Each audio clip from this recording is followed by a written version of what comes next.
నమస్కారం. నా పేరు శ్రీరామ్ శర్మ. ఏదైనా సివిల్ సూట్ అంటే కేసు కోర్టులో పెండింగ్ ఉంది. ఇరుపక్షాలు బయట సెటిల్మెంట్ చేసుకున్నారు, కాంప్రమైజ్ అయ్యింది.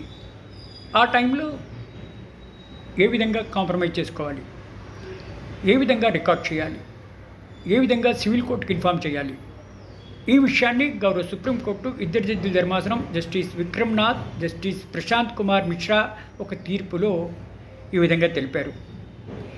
సివిల్ సూట్లో ఇద్దరు కాంప్రమైజ్ అయ్యాము అంటే ఆర్డర్ 13 రూల్ 3 సిపిసి అనుసరించి ఇట్లా కాంప్రమైజ్ రైటింగ్లో పెట్టి కోర్టులో ఫైల్ చేయాలి.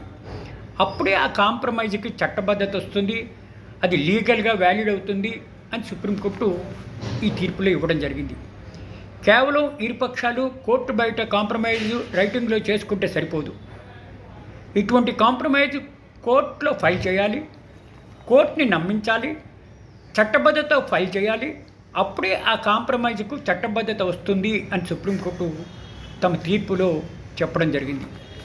దీన్ని బట్టి మనకు తెలిసేదేంటి, ఏదైనా సివిల్ కేసు పెండింగ్ ఉన్నప్పుడు అది కాంప్రమైజ్ అయితే కోర్టు దృష్టికి తీసుకొచ్చి ఈ విధంగా ఆర్డర్ 13 రూల్ 3 సిపిసిని అనుసరించి రికార్డ్ చేసిన తర్వాతనే అది దానికి చట్టబద్ధత వస్తుంది. కానీ ఏదో తూతూ మంత్రంగా కాంప్రమైజ్ అయిపోయాము అని అంటే రేపొద్దున ఈ కాంప్రమైజ్ ఏ ఒక్క పార్టీ కూడా ఇంప్లిమెంట్ చేయకపోతే పర్యవసానాలు చాలా తీవ్రంగా ఉంటాయి, యాక్షన్ తీసుకోలేము.